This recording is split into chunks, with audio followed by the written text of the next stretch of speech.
Hello everyone, কেমন আছেন? তো আমি আপনাদের সাথে আজকে একটা আলু ভর্তা নিয়ে সামনে আসছি। দেখতেই পারতেছেন আমি শুকনো মরিচটাকে ডলিয়া ডলিয়া এই বাটনা। আপনারা হয়তো এটা দেখে অনেকে অবাক যে এটা কী। যারা জানেন না এটাকে বলে বাটনা। যারা উত্তরবঙ্গে বাড়ি তারা এটা বিশেষ চেনে। এখন ঢাকা শহরেও পাওয়া যায়, বড় বড় কিন্তু শপের ভেতরে এগুলো আছে। তো এগুলোতে ভর্তা বানালে কী হয়, ভর্তাটা অনেক টেস্ট হয়, বিশেষ করে আলু ভর্তা আপনারা করে দেখতে পারেন। আবার এগুলা দিয়ে অনেকে মাছ মানে আলাদা আছে, মাছ ধয়, অনেক পরিষ্কার হয়। তো আমি এটাতে ভর্তা বানাবো। দেখেন ভর্তাটা আমি এই যে রসুন আর পেঁয়াজ, হ্যাঁ আমি এই ভর্তার ভিতরে একটা বৈশিষ্ট্য জিনিসও মানে জয়েন্ট করি, সেটা হচ্ছে রসুন।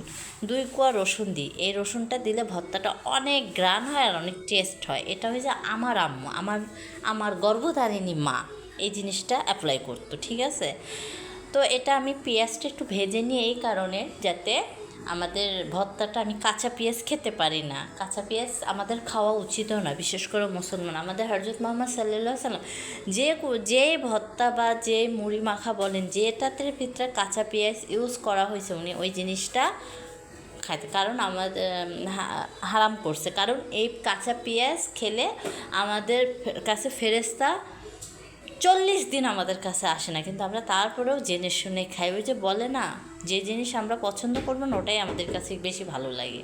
তো দেখেন আলু ভর্তাটা আমি এভাবে ম্যাশ করলাম। যারা বাচ্চা আছে, যারা শুকনো মরিচ হাত দিয়ে ডলতে পারে না, তাদের জন্য কিন্তু এই পদ্ধতিটা অনেক ভালো। আমার বাচ্চা আছে, আমি তো ওকে হাতে করে খাওয়াই। তো আমি যদি শুকনো মরিচটা এভাবে হাতে করে ম্যাশ করি, তাহলে ও কী হবে, ওর না যতই আমি হাত ধুই ওর মুখটা জ্বলে। তা এখন খাঁটি সরিষার তেল দিয়ে দিচ্ছি, দিয়ে ভর্তাটা আমি এখন আমি এটা হাতের সাহায্যে করব। কারণ কি, ভর্তা জিনিসটা উঠাবো ও মাখিয়ে আমি এই ভর্তাটাকে রোল করে ফেলবো। তো কার কার এভাবে ভর্তা করেন আমাকে কমেন্টে জানাবেন। আর কার কার ভালো লাগছে লাইক কমেন্ট শেয়ার করে আমাকে জানাবেন। আপনারাও ট্রাই করে দেখেন, খারাপ না। কারণ আমাদের মা বানাতো, প্রতিটা মায়ের হাতেরই রান্নার একটা স্বাদ আলাদা।